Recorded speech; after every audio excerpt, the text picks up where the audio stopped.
Just yesterday, the U.S. president talked about the incursions by Russian drones and aircraft in NATO airspace. Mr. President, do you think that NATO countries should shoot down Russian aircraft if they enter their airspace? Yes, I do. So that moment catching a lot of people's attention. Joining me now to discuss that and other matters is Jim Townsend, former Deputy Assistant Secretary of Defense for European and NATO Policy. Good morning. Thanks so much for being with us. Great to be here. Thank you. Can I start by asking you about that moment? Were you surprised by Trump's conviction? Well, you know, I was, and I was looking at his eyes as you were replaying it here for this report and seeing if he, on his own face, had some type of interesting expression. But it seemed to me he had thought about it. He didn't seem to hesitate.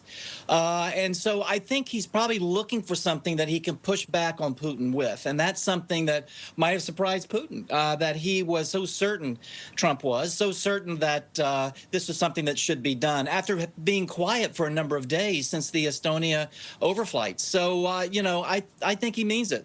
Yeah, and on Putin, Trump said that the relationship that he had with Putin has really turned out to be meaningless. And this came at the same time that Trump made this big U-turn, shocking everybody yesterday, on Ukraine, saying that he thinks that Ukraine would be able to win this war. Well, you know, it's some very interesting awakenings that we've seen over the past 24 hours or so. It's, what he said in terms of Ukraine being able to take back its territory, et cetera. If you read carefully his statement, he also had a tone of this could happen if NATO and Europe and the EU can help Ukraine. Is kind of up to them. We're happy to sell the weapons to NATO, and NATO can do whatever they want with them. But good luck to all. God bless. And it was almost like he was really keeping things at arm's length and building a little bit of a back door for himself, so that at the end of the day, if he wanted to get out of the business altogether, he could blame Europe and say, "Sorry, I left it up to you guys. You couldn't do it, so I'm leaving." And so that statement, while the tone certainly is appreciated in Kyiv, he also made sure to keep the war away from U.S. shores and a little backdoor for himself. Yeah, and at the same time, we're seeing Russia breach airspace, as we mentioned, into Estonia and Poland. And then we heard Zelensky a short time ago at the UN saying the world is really just standing by. Russia seems to be unstoppable. Where do you see this going next in terms of Zelensky's speech, maybe Trump's change of heart? Is anything going to get in Russia's way? Well, I mean, that's the question we're all asking ourselves right now. What's next here? Because it's obvious, certainly since the Polish drone incident, that there is a cranking up of the provocations by Putin.